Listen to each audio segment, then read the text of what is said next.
She had believed him when he said forever. Not because she was naive.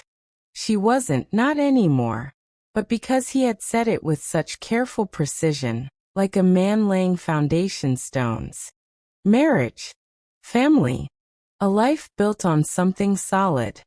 She had wanted so desperately to believe that this time, with this man, the ground wouldn't shift beneath her feet.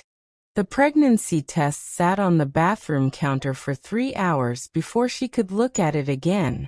2 lines. Definite. Final. She had imagined this moment differently.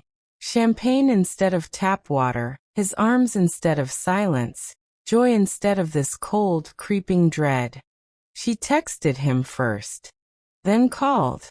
Then texted again, hating herself for the desperation bleeding through her carefully chosen words. Asterisk, we need to talk. It's important. Please, asterisk. The read receipts appeared like tiny daggers. 2:14 p.m. 6:47 p.m. 11:03 p.m. He was there. He was reading. He was choosing not to respond. The days folded into each other, thick and suffocating. She moved through her graduate classes like a ghost, nodding at professors, taking notes her hand didn't remember writing. Her body continued its quiet work, cells dividing, a future taking shape inside her, while her present unraveled completely. When he finally answered, 2 weeks later, it was worse than silence. I need time to think. As if she had that luxury. As if time wasn't already making decisions for both of them. She called her mother from the parking lot of the clinic, her forehead pressed against the steering wheel. Mom, but the words wouldn't come. How do you tell your family that the man who sat at their dinner table, who laughed at your father's jokes, who promised he'd be different, had already disappeared? Her mother's voice came through the phone, tight with concern. Baby, what's wrong? I'm pregnant, she whispered. And he's gone. The silence on the other end wasn't judgment, it was grief. For dreams deferred. For another generation of women choosing between impossible options. That night, she sat in her apartment, the one she'd kept despite his promises of moving in together, and understood something fundamental. She had been waiting for him to show up, to become the man he'd claimed to be. But he had already shown her exactly who he was. In the read receipts. In the calculated silence. In the way he'd loved her just enough to keep her hoping but never enough to stay. The morning sickness came in waves, relentless and clarifying. Her body was asking a question she couldn't yet answer. But one thing had crystallized in the sleepless hours. She would not beg him to be present. She would not perform her pain to earn his response. She blocked his number on a Tuesday, deleted his contact on Wednesday, and by Thursday had begun the quiet, devastating work of deciding her future alone. She learned that healing didn't arrive like rescue. It came in fragments, scattered across months that felt both endless and impossibly fast. The therapist's office became a kind of church, the only place where she could speak the unspeakable without watching someone's face collapse in pity or disbelief. He didn't hit me, she said in the 3rd session, still defending him, still caught in the terrible arithmetic of abuse that wasn't physical. He just disappeared when I needed him most. Her therapist, a woman with steel gray hair and gentle, unflinching eyes, leaned forward slightly. Abandonment is violence too. The words landed like permission. Permission to grieve. Permission to be angry. Permission to stop minimizing what had been done to her, by calling it love. She moved through her days with a strange double vision. performing normalcy in classrooms and coffee shops while internally cataloging every moment she'd ignored her own instincts. The time he'd promised to come to her graduation and never showed. The way he'd rewritten their arguments until she questioned her own memory. The pattern she'd mistaken for passion. Intensity followed by distance, pursuit followed by withdrawal, until she'd become addicted to the cycle itself. Her apartment became a cocoon. She bought plants, succulents that required attention but forgave neglect. She started running again, not for fitness but for the proof that her body could carry her somewhere, anywhere, under its own power. Some mornings she woke up fine. Others, she woke up drowning. The pregnancy had ended quietly, her body making the decision her mind couldn't. She'd felt relief and grief in equal measure. Twin weights she carried without knowing which was heavier. Her mother had flown in, asked no questions, and made soup for 3 days straight. They'd sat together in comfortable silence, the kind that only comes after words have failed completely. Months passed. The therapist gave her homework. Write down what you want. Not what you think you deserve. What you want. The list started small. Safety. Honesty. A partner who stays. But slowly it expanded into territory she'd forgotten existed. Laughter. Ease. Someone who showed up not just in crisis but in the ordinary, beautiful monotony of everyday life. Someone whose love didn't require her to shrink or perform or constantly prove her worth. You're allowed to want more than survival, her therapist said. You're allowed to want joy. The concept felt foreign, almost revolutionary. Joy. Not just the absence of pain but the presence of something else entirely. She started saying no. To drinks with friends who exhausted her. To family events that felt performative. To men who texted at midnight with casual interest and no intention. Each no felt like reclaiming territory. Like pulling herself back from the edges where she'd been living. And then, on a random Thursday, she laughed. Really laughed, at something her colleague said. The sound surprised her, bubbling up unbidden and genuine. She caught her reflection in a window afterward and barely recognized the woman looking back. Still tired. Still healing. But no longer waiting for someone else to make her whole. Hope didn't announce itself. It arrived quietly, in small moments she almost missed. In the morning she woke up without checking her phone. In the afternoon she realized she'd gone hours without thinking about him. In the evening she planned a future that belonged entirely to herself. Healing, she understood, wasn't a destination. It was this. The slow, imperfect work of remembering who she'd been before the betrayal, and discovering who she might become after. He appeared in her life like an answer to a prayer she'd been too afraid to speak aloud. Quiet where the other had been loud. Steady where the other had been storm. He worked in IT, wore sensible shoes, and had a smile that reached his eyes in a way that made her want to believe again. Their first date was coffee that turned into dinner that turned into walking through the city until the streetlights came on. He asked questions and actually listened to the answers. He didn't interrupt. He didn't steer every conversation back to himself. When she mentioned her graduate work, he leaned in, genuinely curious, asking follow-up questions that proved he'd been paying attention. "You're brilliant," he said, and it didn't sound like flattery. Sounded like observation. She'd built walls thick and high, but he didn't try to scale them. He just sat outside them, patient and present, until she started dismantling them herself, brick by careful brick. 3 months in, he met her family. Her mother watched him with the sharp assessment of someone who'd seen her daughter broken. But he passed some invisible test. He helped with dishes without being asked. He laughed at her father's stories. He didn't flinch when her younger sister mentioned the ex, just squeezed her hand under the table in silent solidarity.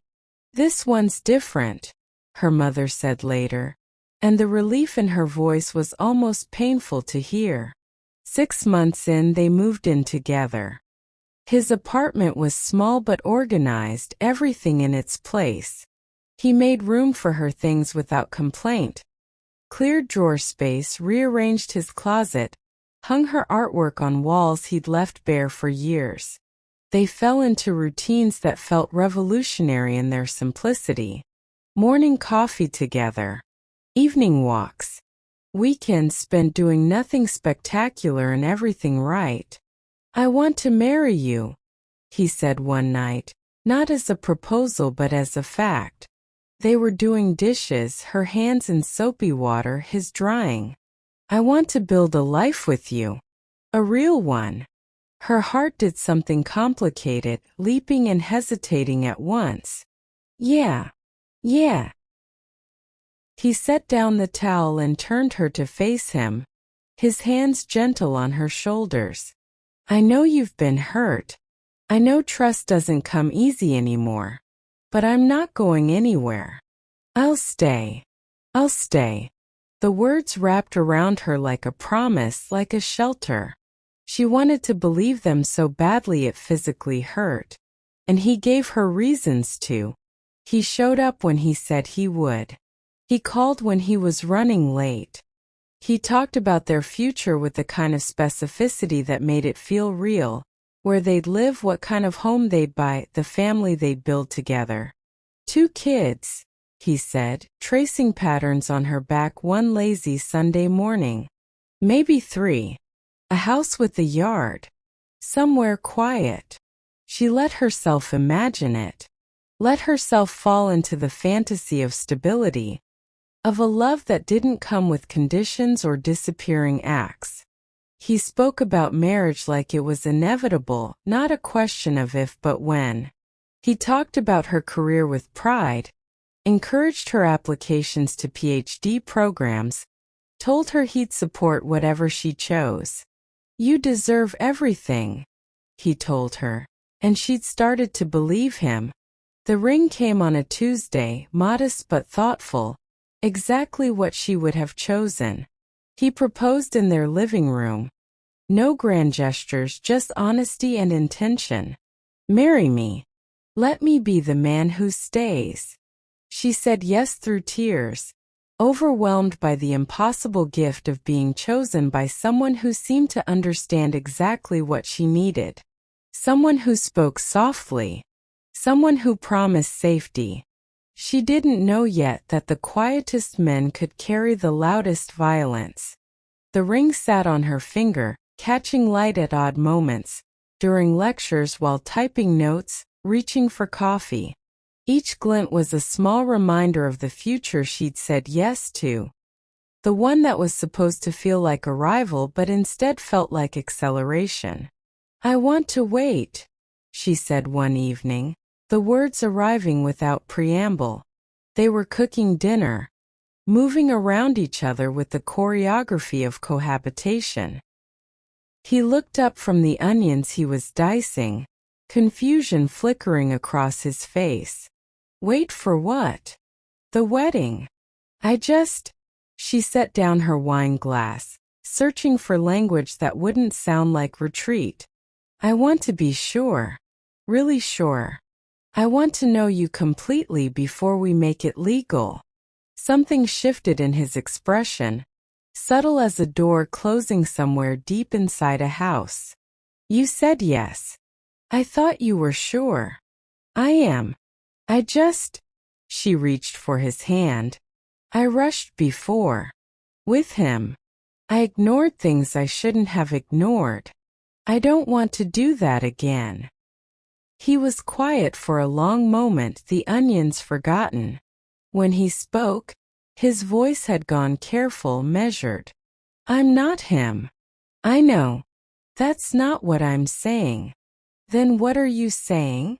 She struggled to articulate the instinct humming beneath her skin, the small voice that had learned, too late last time, to speak up. I'm saying I want to take our time. Live together longer. See how we handle hard things, not just good ones. Make sure our foundation is solid. How much time? A year. Maybe 2. He turned back to the cutting board, his movements precise and controlled. 2 years is a long engagement. People do it. People who aren't sure do it. The barb landed softly, wrapped in reason, but she felt it nonetheless. That's not fair.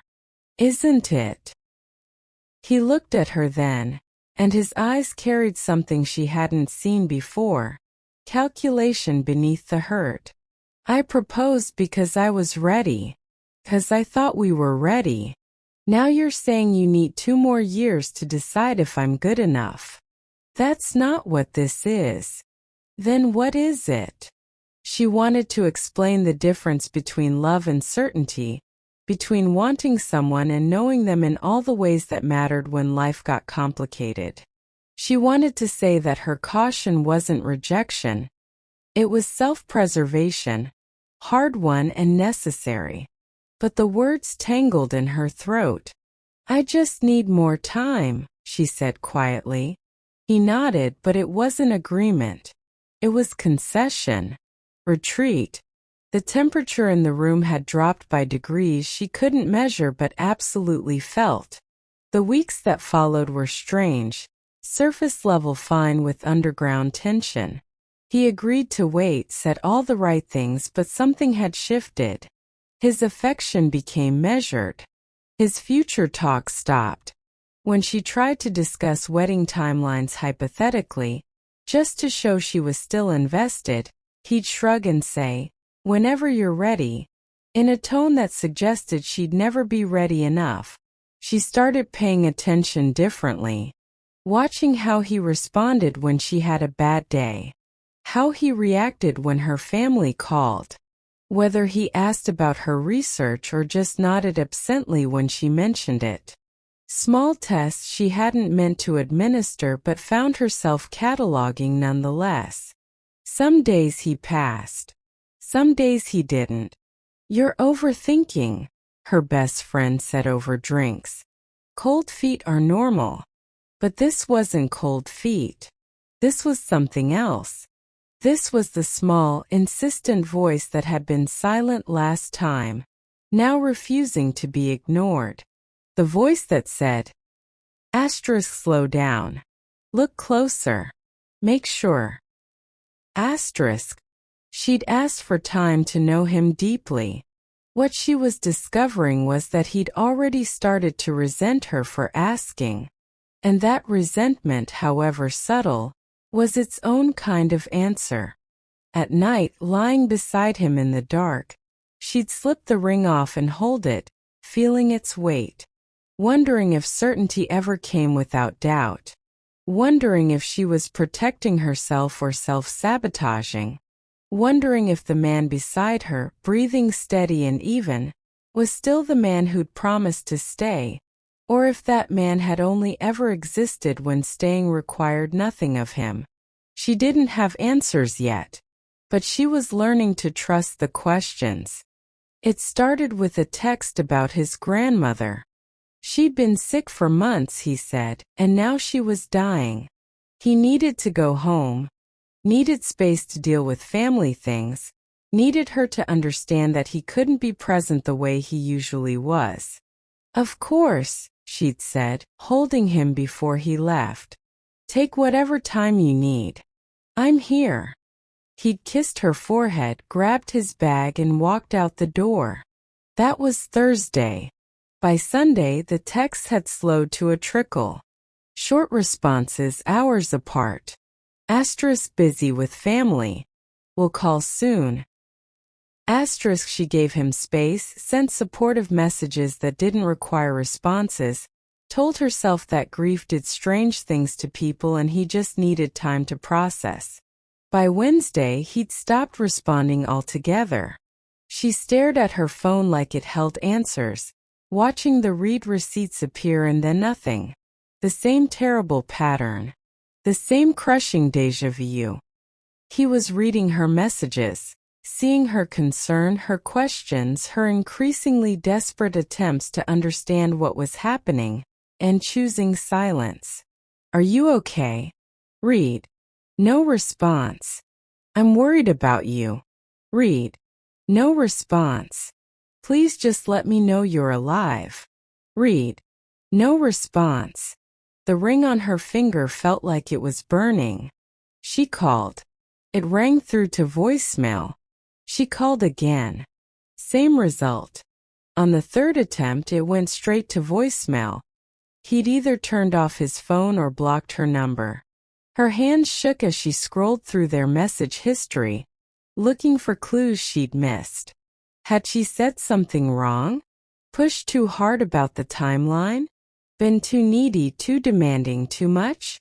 The questions spiraled, each one a small violence against herself. She called his best friend, swallowing her pride.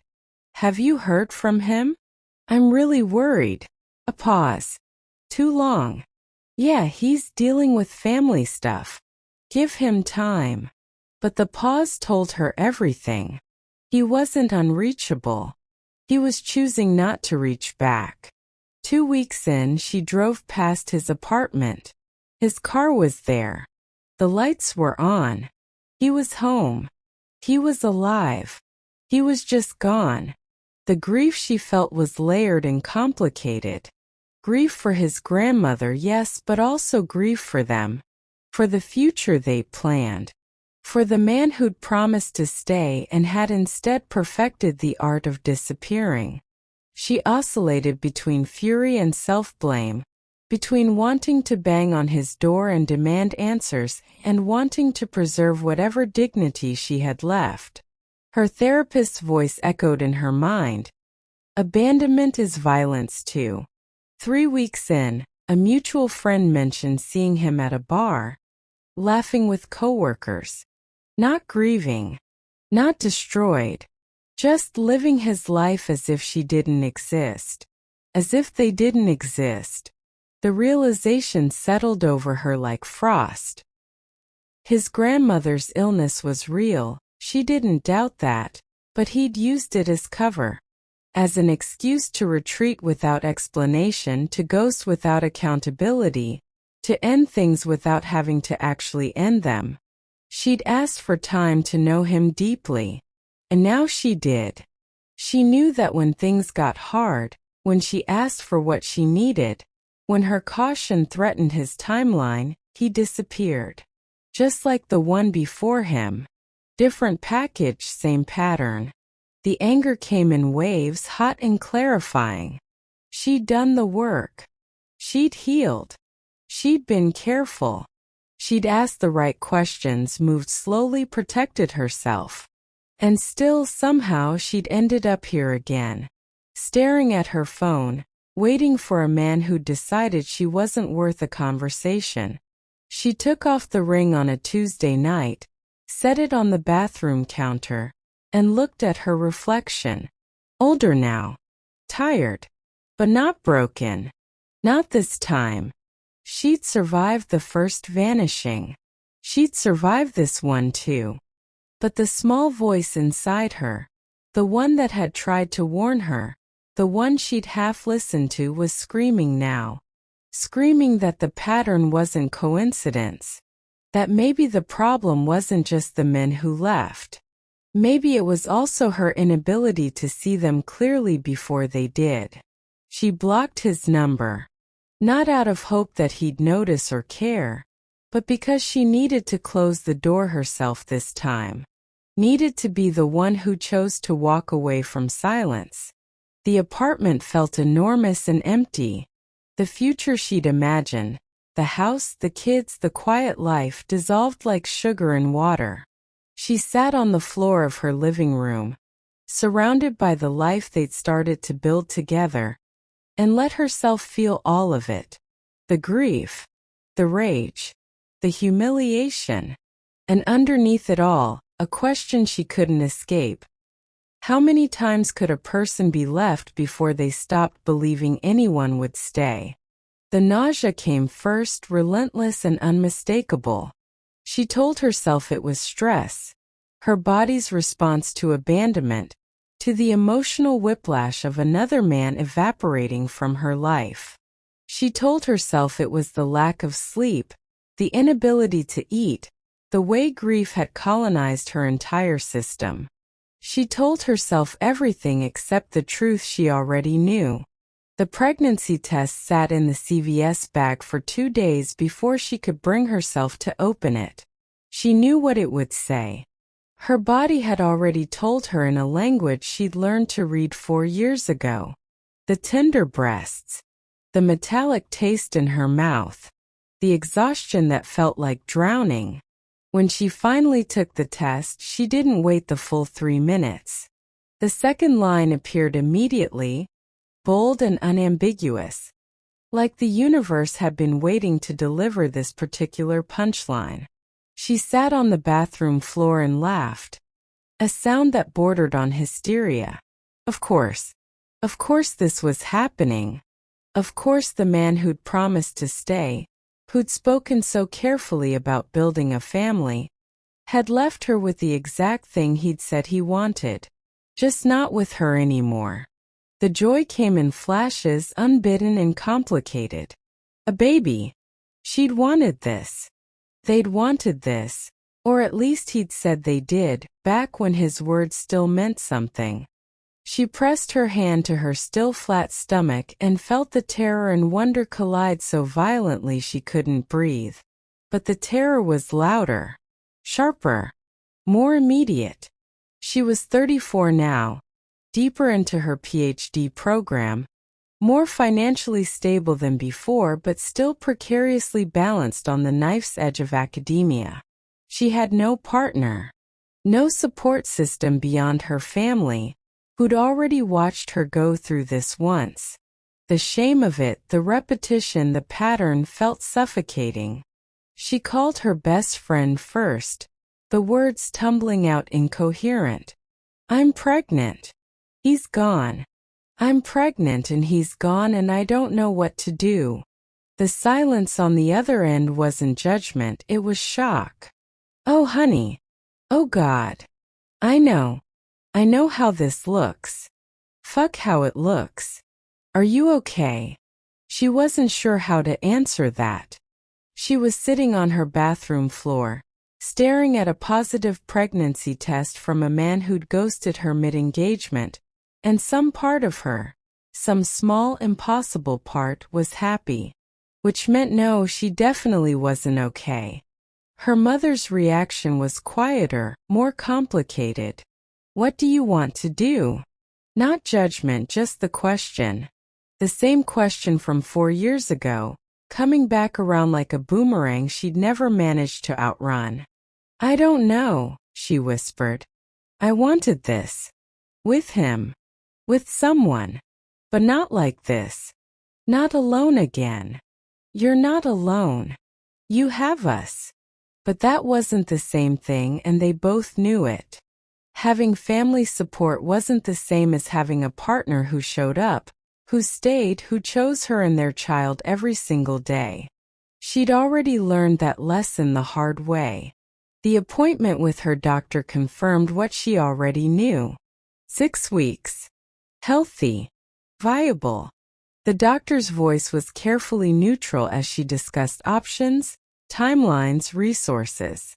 All the same information from before, delivered with the same practiced compassion to yet another woman navigating an impossible decision. She tried to call him. One last time. One final attempt to give him the information, the choice, the chance to be the man he'd claimed to be. The phone rang twice before going to voicemail. Still blocked, still erased, still choosing absence over accountability. She left a message anyway, her voice steadier than she felt. "I'm pregnant. You should know. Call me if you If you want to be part of this, but I'm not waiting around this time. He never called back. The nights were the hardest. She'd lie awake, hands on her stomach, trying to separate the joy from the fear, the wanting from the terror. She'd imagined this moment so many times, the excitement, the planning, the shared wonder of creating life. Instead, she got this. A positive test and an empty bed and the crushing weight of having to decide her entire future alone. Again. Some morning she woke up determined to keep it. To prove she could do this, could be enough on her own, could build the family she'd always wanted even if the picture looked nothing like she'd imagined. Other mornings she woke up drowning, unable to see past the logistics, the loneliness, the impossible math of single motherhood while finishing a dissertation. Joy and terror colliding constantly, until she couldn't tell which one was winning. All she knew was that time was moving forward, her body was changing, and she had to make a choice. The same choice she'd faced before. Except this time she was more tired, more heartbroken, more aware of exactly how hard the road ahead would be. And still, impossibly stubbornly, some part of her whispered, maybe. She tried his phone first, over and over until the repetition felt like self-harm. Each call that went to voicemail was a small death, a confirmation that he was choosing this, choosing to erase her, to pretend she didn't exist, to ignore the life growing inside her as easily as he'd ignored her increasingly desperate texts. She messaged him on every platform she could think of. Instagram, Facebook, LinkedIn, for God's sake. A professional network where she had to maintain composure while begging for basic human decency. I need to talk to you. It's important. Read 11:47 a.m. Please. This affects both of us. Read 2:23 p.m. I'm pregnant. You have a right to know. But I also have a right to answers. Read 9:08 p.m. The read receipts were their own special torture. Proof that he was there, that he was seeing her pain in real time, and that her suffering simply didn't matter enough to warrant a response. Each blue checkmark was a tiny act of cruelty, deliberate in its silence. She sent an email, formal, measured, the kind of communication you'd send a colleague, not the man whose ring you'd worn 3 weeks ago. She laid out the facts clinically. The pregnancy, the timeline, the need for him to at least acknowledge what was happening. She gave him an out, even told him she wasn't asking for anything except basic communication. The email sat unopened for 4 days. When the red notification finally appeared, no response followed. She called his mother, hands shaking so badly she could barely hold the phone. The conversation was brief, painful, revealing. His mother knew nothing, or claimed to know nothing. Her voice carried confusion and something else, something that sounded like resignation, like maybe she'd watched her son disappear from other people's lives before. "I'll let him know you called," she said, but they both knew it wouldn't matter. She reached out to his best friend again, abandoning pride entirely. "Please. I just need to talk to him. 5 minutes. I'm not trying to trap him or force anything. I just need him to acknowledge this situation." The friend was uncomfortable, caught between loyalty and decency. "Look, he's going through stuff. He's not in a good place." "Neither am I," she said, and the laugh that escaped was jagged. "I'm pregnant with his child and he won't even confirm he's alive. So maybe tell him that his feelings aren't the only ones that matter here." But even that went nowhere. The friend stopped answering her calls too. She drafted a letter, actual pen and paper, because maybe something tangible would be harder to ignore. She wrote it 3 times. The first version was angry, accusatory, every hurt feeling channeled into words designed to wound. The second was pleading, pathetic in its desperation. The third was honest. I don't understand how we got here. A month ago you wanted to marry me. You talked about our children, our future, the life we'd build. Now you won't even acknowledge that I exist. I'm pregnant. I'm scared. I'm trying to make decisions that will affect the rest of my life. And you've decided I don't even deserve a conversation. Whatever I did to make you leave, and I still don't know what that was, I didn't deserve this. No one deserves this. She mailed it to his apartment. It was never returned, which meant he got it. Which meant he read it and still chose silence. The worst part wasn't the absence of answers. It was the presence of confirmation. Every ignored message, every unanswered call, every read receipt without response, they all confirmed what she'd been trying not to believe. That she didn't matter to him. That she'd never mattered enough. That whatever they'd built together had been so fragile that the moment she'd asked him to slow down, to let her be certain, he'd been looking for an exit. And he'd found one. Her therapist asked the question she'd been avoiding. What would an answer give you that his silence hasn't already? She sat with that. Because the truth was she knew. She knew he was a coward. She knew he'd never meant the promises he'd made. She knew that his love had been conditional on her never asking for too much, never questioning, never needing more than he was willing to give. But some desperate part of her still wanted him to say it, to own it, to give her the closure that might make this easier to carry. Instead she got silence. The same silence as before. The same ghosting. The same violence of erasure. She stopped reaching out on a Wednesday. Not because she'd gotten what she needed, but because she'd finally accepted she never would. She blocked him everywhere. Not to punish him, but to stop herself from checking. From torturing herself with the evidence of his indifference. Her phone felt lighter without his contact. Her chest felt heavier with everything he'd never say. She placed her hand on her stomach, barely a swell yet, but present. Real. Growing despite everything. It's just us, she whispered. And the words carried both resignation and a strange, fragile strength. She'd reached out everywhere. He'd ignored everything. And now she had to figure out what came next. She sat in her car outside her parents' house for 20 minutes before she could bring herself to go inside. The porch light was on, warm and welcoming, completely unaware of the bomb she was about to detonate in the middle of their living room. This was the second time. That was the part that made her want to disappear entirely. The second time she'd have to walk through that door and tell them she was pregnant and alone. The second time she'd have to watch her mother's face cycle through shock and grief, and the carefully controlled disappointment that hurt worse than anger ever could. Her father answered the door, his smile fading the moment he saw her expression. What's wrong? She couldn't say it in the doorway, couldn't say it standing up. She made it to the couch before the words came, fractured and small. I'm pregnant.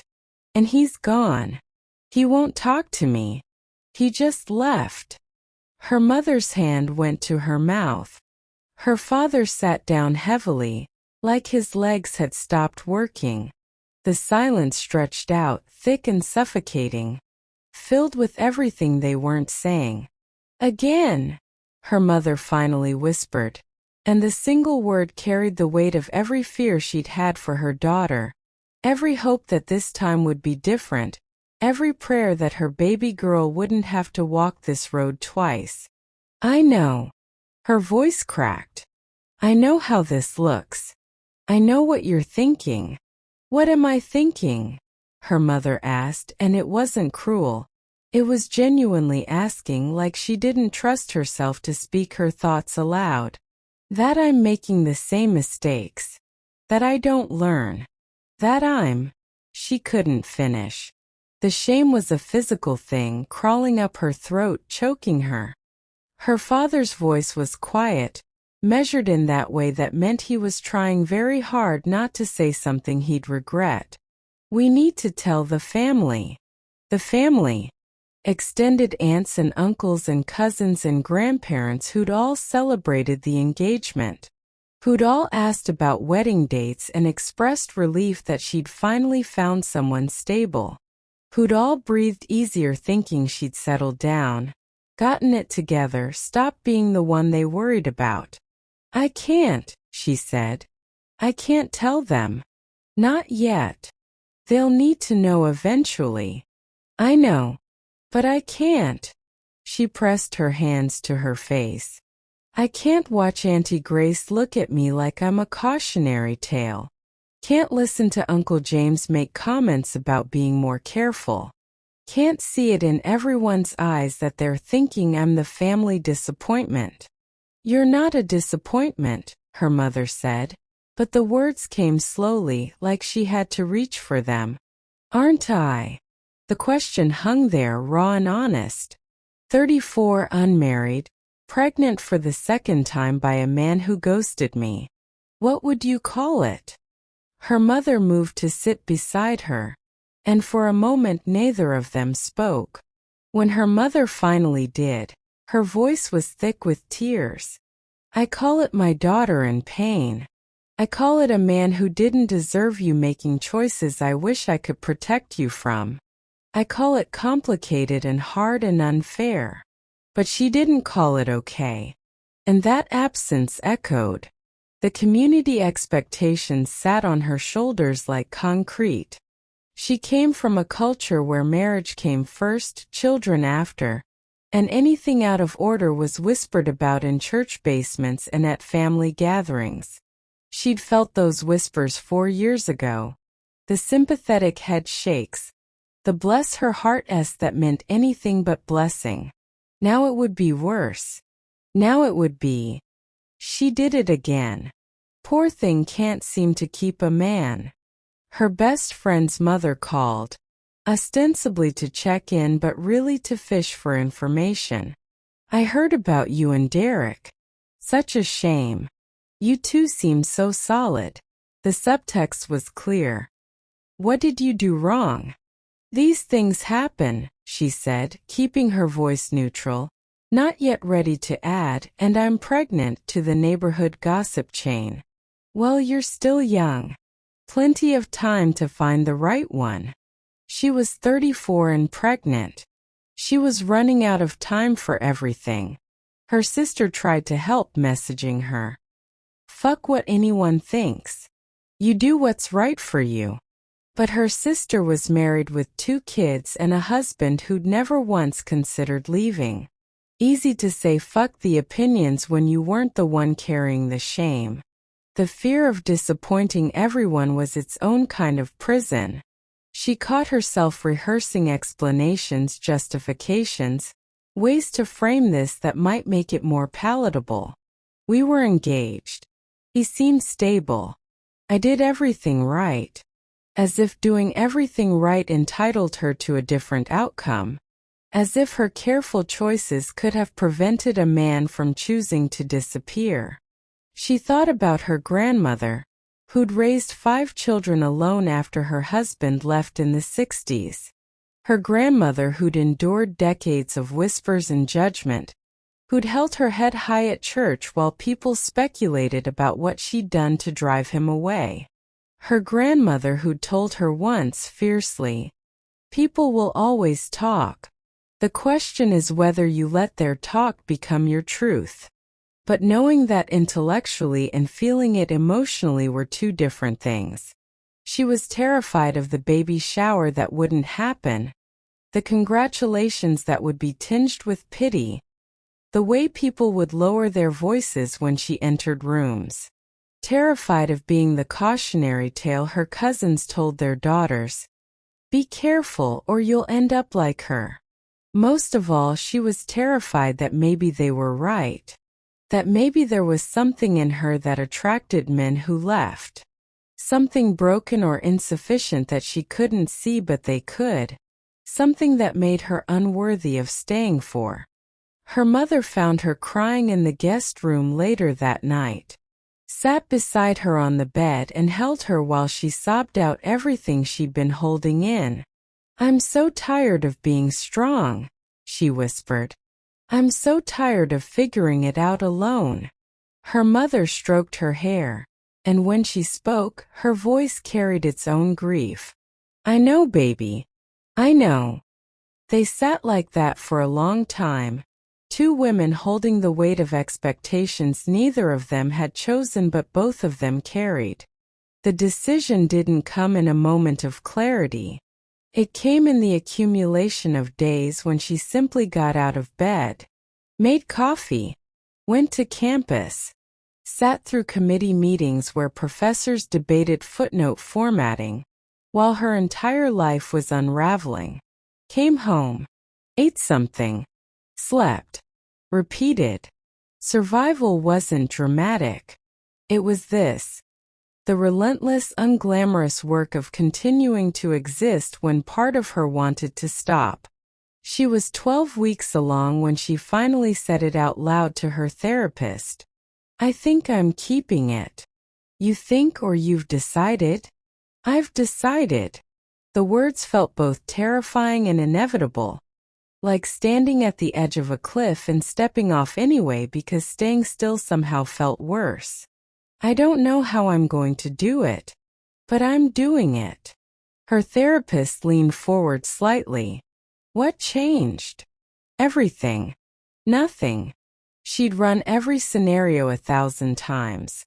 Single motherhood while finishing her dissertation, the financial strain, the exhaustion, the judgment, the overwhelming impossibility of it all.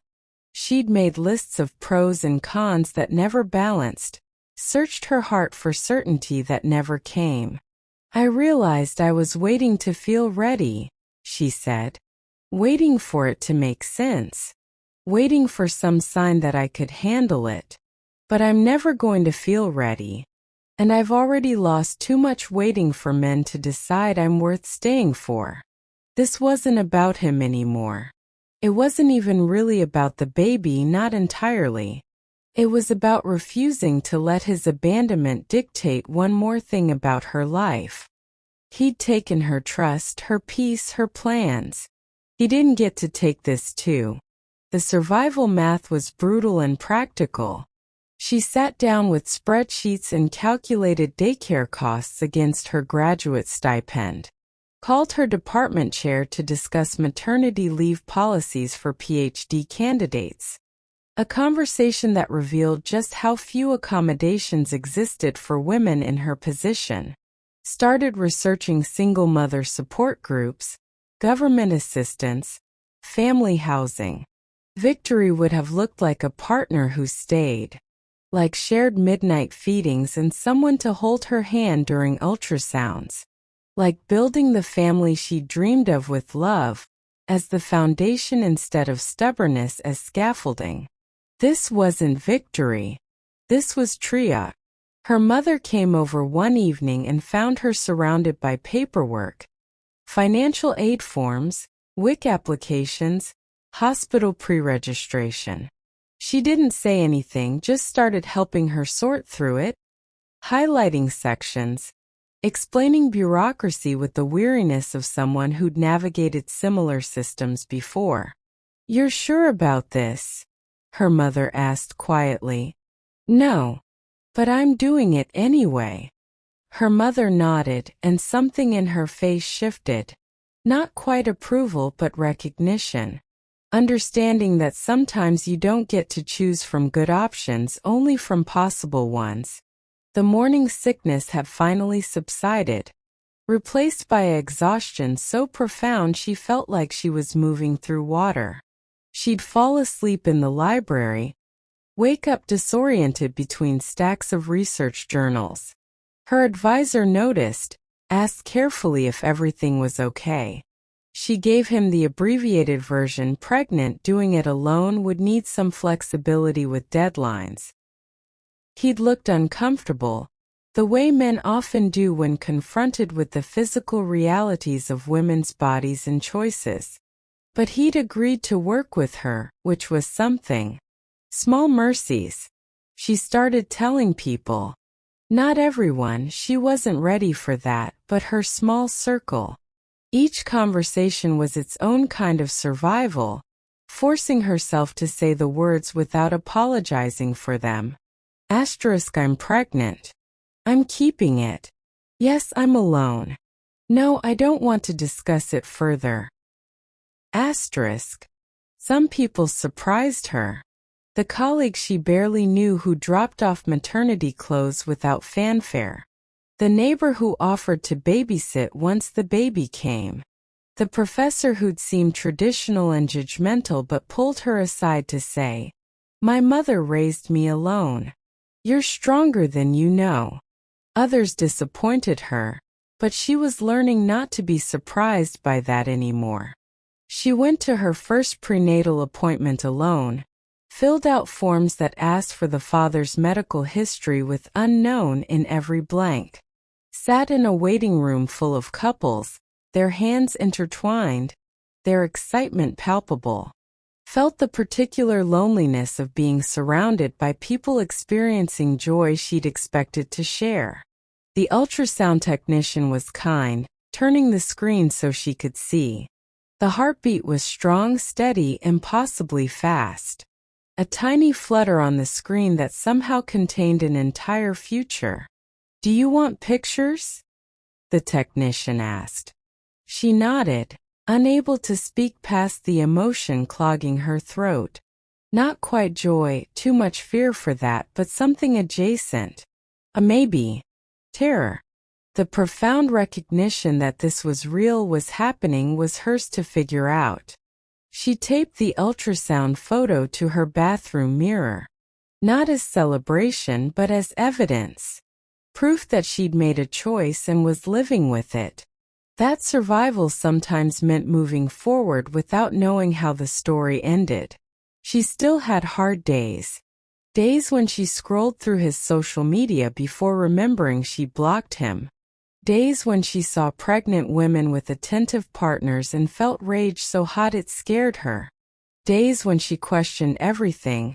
Her decision, her worthiness, her ability to do this alone. But she also had days when she didn't think about him at all.